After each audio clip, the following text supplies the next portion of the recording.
आज की क्लास में हम प्रश्नावली 8.1 का क्वेश्चन नंबर 10 की स्टडी करेंगे। चलिए क्वेश्चन 10 क्या है ये पढ़ लेते हैं पहले। क्वेश्चन 10 में कहता है त्रिभुज पी क्यू आर में जिसका कोण क्यू समकोण है, P R plus Q R equal to 25 centimetre दिया हुआ है और पी क्यू बराबर 5 सेंटीमीटर दिया हुआ है। तो हमें निकालना है साइन पी का वैल्यू, कॉस पी का वैल्यू और टेन पी का वैल्यू। तो चलिए जो जो इन्फॉर्मेशन दिया हुआ है उसको पहले हम लोग लिख लेते हैं सोल्यूशन में। सोल्यूशन में हमने दिया क्या है,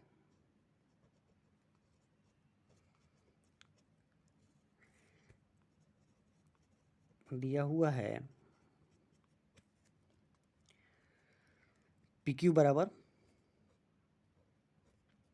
5 सेंटीमीटर और हमारा P R plus Q are बराबर दिया हुआ है कितना 25 सेंटीमीटर दिया हुआ। इसको हम थोड़ा सा और सॉल्व करते हैं। इसमें अगर हम क्यू आर बराबर क्या लिख सकते हैं, 25 माइनस पी आर लिख सकते हैं। ये वैल्यू इसलिए निकाल के रखें ताकि जो है हमें पाइथागोरस प्रमेय का यूज करेंगे तो इसकी वहाँ पे नीड होगी। चलिए अभी इसको एक हम ट्रायंगल बना के समझते हैं क्या है। त्रिभुज बना लिया जाए, एक समकोण त्रिभुज।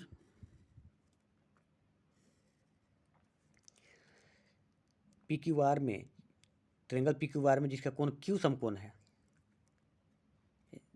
जो 90 डिग्री का कोण बनेगा कहाँ पे बनेगा, क्यू के पास बनेगा। ठीक है, इसको हमने पी कहा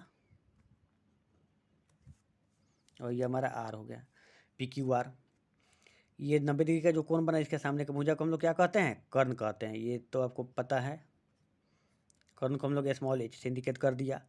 ये पी जो हमारा कोण बना इसके सामने का भुजा हमारा क्या होगा, परपेंडिकुलर होगा। तो ये हमारा क्या आ गया, ये हमारा परपेंडिकुलर आ गया। और जो ये बच गया हमारा क्या हो गया, बेस हो गया। ठीक है, ठीक है। अब हमको क्या निकालना चाहिए पड़ेगा, पी क्यू यानी कर्ण निकालना पड़ेगा। कर्ण निकालने के लिए हमको पाइथागोरस प्रमेय का प्रयोग करना पड़ेगा। तो लिखिए पाइथागोरस प्रमेय के प्रयोग से,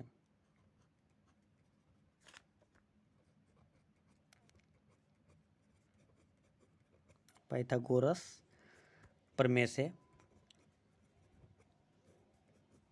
पाइथागोरस प्रमेय क्या कहता है कि समकोण त्रिभुज में कर्ण का वर्ग अन्य दो भुजाओं के वर्गों के योगफल के बराबर होता है। तो कर्ण हमारा क्या है जी, पी आर।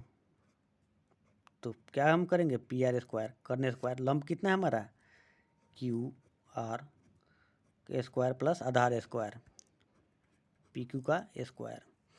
ठीक है, इसमें जो है क्यू आर बराबर हम क्या लिख सकते हैं, ये यहाँ पर जो क्यू आर है इसके जगह पर इतना भी लिख सकते हैं ना हम। तो चलिए वो वैल्यू लिखते हैं, पी आर स्क्वायर बराबर क्यू आर की जगह पे हम लोग 25 माइनस पी आर लिख देते हैं। 25 माइनस पी आर लिख दिया, कुछ भी नहीं कर रहा हूँ मैं, सिंपली ये वैल्यू को हमने लिख दिया।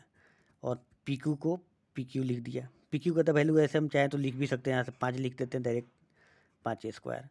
ये वाला देखिए तो हम इसको देखने से क्या पता चल रहा है, इसको देखने से पता ये चल रहा है कि ये हमारा किस फॉर्म में है, ए माइनस बी के होल स्क्वायर के फॉर्म में है। ये जो है 25 हो गया और बी कितना हमारा पी आर हो गया। तो इसको हम A minus B whole square का फॉर्मूला क्या है हमारा, A square plus B square plus minus, यहाँ पर माइनस होगा 2ab। ए माइनस बी का होल स्क्वायर क्या होता है, A square plus B square minus twice A B. ठीक है, चलिए इसको P R square equal to हम लोग क्या लिखेंगे, ए स्क्वायर यानी 25 का square plus B square, P R square minus 2ab। 2 ए कितना है हमारा 25 और बी कितना है पी आर, बी कितना है हमारा पी आर। जो जो दिया है उतना लिख लिए। इसको हम सोल्व कर लेते हैं, 5 का स्क्वायर है तो, या फिर चलो एक बार बाद लिख के बाद में सोल्व करेंगे इसका। ये पी आर स्क्वायर बराबर हम क्या लिख देंगे, 25 का स्क्वायर है तो हम इसको अगर सोल्व करें हम तो क्या हो जाएगा, 25 और 25 इसको मल्टीप्लाई कीजिए, 25 25 125, 125 और 25 दूना 50, इसको ऐड कीजिए, 5 हो गया 2 हो गया, 6 हो गया। ये कितना हम लिख सकते हैं? 625। इसको हमने पी आर स्क्वायर किया, 25 दूना 50 पी आर प्लस 25, 5 के स्क्वायर 25। ठीक है, अब ये इस वैल्यू को हम इधर लेके जाते हैं। ठीक है, या फिर हम 625 plus P R square minus 50 P R plus 25 minus, ये प्लस है तो इधर जाके माइनस हो जाएगा, P R square equal to 0। कोई दिक्कत? अब देखिए यहाँ पर माइनस पी आर है, यहाँ पर प्लस पी आर है, दोनों से दोनों कट गया। ठीक है, यहाँ 625, चलो एक तो और मॉड लिखते हैं, उसके बाद ही इसको सोल्व किया जाएगा। 625 प्लस माइनस, ये माइनस है तो माइनस लिख दीजिए, 50 P R plus 25 equal to 0। अब देखिए 625 प्लस 25, ये प्लस है तो दोनों जुड़ जाएगा, ये क्या हो जाएगा? 650 हो जाएगा हमारा, माइनस कितना हो जाएगा? 50 पी आर इजकल टू 0। या हम 650 बराबर क्या लिख सकते हैं? 50 पी आर लिख सकते हैं। ये गुना में है, 50 पी आर जो है, 50 क्या है? गुना में है, तो इधर आके क्या हो जाएगा? भागा हो जाएगा। तो इसको हम इस तरह से भी लिख सकते हैं, पी आर बराबर 650 बटा 50 लिख सकते हैं। 0 से 0 कट गया, और 5 से 65 कट जाएगा, 13 5 65 कट जाएगा जी, क्या हो गया? 13। तो पी आर का वैल्यू जो हमारा आया कितना आया? 13। और पी आर हमारा क्या है? देखिए फिगर, देखिए फिगर में पता चलेगा पी आर क्या है। पी आर क्या है? कर्ण है। तो हमें क्या क्या पता चल गया? कर्ण पता चल गया, और एक वैल्यू हमारा बेस पता चल गया। पी क्यू का मान दिया हुआ था, तो आपको इस रिलेशन से आपको एक और भी वैल्यू पता चल जाएगा, क्यू आर को पता करिए। इसको अगर हम चाहें तो इक्वेशन 1 भी लिख सकते हैं। चलिए इसको इक्वेशन 1 लिख लेते हैं। फ्रॉम इक्वेशन 1 से, समीकरण 1 से, ठीक है, समीकरण 1 से हमारा क्या कहता है? समीकरण 1 में क्यू आर बराबर है 25 माइनस पी आर, यही ना है जी। 25 के 25 लिख दिया हमने, और पी आर का वैल्यू कितना है? यहाँ पर 13, यहाँ से 13 रख दीजिए, घटाइए, कितना आ जाएगा? 12 आ जाएगा। ये घटाने पर 12 आ जाएगा, तो क्यू आर का वैल्यू आपको 12 आ गया। तो हमारा सारे वैल्यू पता चल गया। इसको और हम सिंप्लीफाई करके लिख लेते हैं।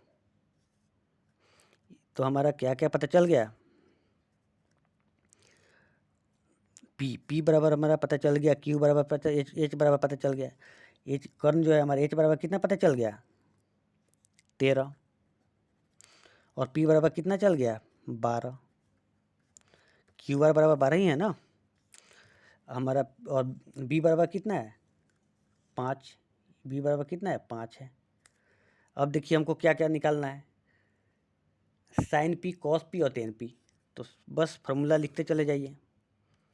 साइन पी, साइन थीटा बराबर कितना होता है? Perpendicular by hypotenuse, sine theta बराबर पी बाई एच। तो पी का वैल्यू कितना आ गया? 12, हाइपोटेनस मेरा 13। तो आपको साइन पी बराबर 12/13, ये एक आंसर आ गया। अब इसी तरह से कॉस पी का वैल्यू निकालिए। कॉस पी बराबर कितना हो जाएगा? Base by hypotenuse, base by hypotenuse. Base कितना है आपका? 5 है। हाइपोटेनस कितना है? 13 है। तो कॉस पी बराबर कितना आ गया? 5/13। ये एक अब दूसरा आंसर आ गया। अब टेन पी का निकालिए। टेन थीटा बराबर कितना होता है? परपेंडिकुलर बाई बेस होता है, तो पी बाई बी लिख लीजिए इसको, पी बाई बी, है ना। और पी का हमारा कितना है? पी बराबर 12 है, परपेंडिकुलर 12 ही है ना, और बेस कितना है? 5 है। तो टेन पी बराबर हमको क्या लिखना होगा? 12/5। ये आपका आंसर आ गया। क्वेश्चन में कुछ भी नहीं है, बस हमको पाइथागोरस प्रमेय का प्रयोग करके कर्ण फाइंड आउट कर लेना है। और ये जो रिलेशन दिया हुआ है P Q plus P are बराबर 25, इससे आपको एक और वैल्यू मिल जाएगा। हमारे तीनों रेशियो पता चल जाएगा, परपेंडिकुलर बेस हाइपोटेनस, इसके थ्रू हम सारे क्वेश्चनों को सोल्व कर लेंगे। चलिए, मैं आशा करता हूँ कि आपको जो है क्वेश्चन अच्छा से समझ में आ गया होगा। अगर आपको कोई भी डाउट होगा तो आप हमें कमेंट सेक्शन में बताइए। आप हमें कमेंट सेक्शन में कुछ बताते नहीं हैं, ना ही कमेंट करते हैं। आप हमें कमेंट सेक्शन में बताइएगा। Okay, thank you, bye.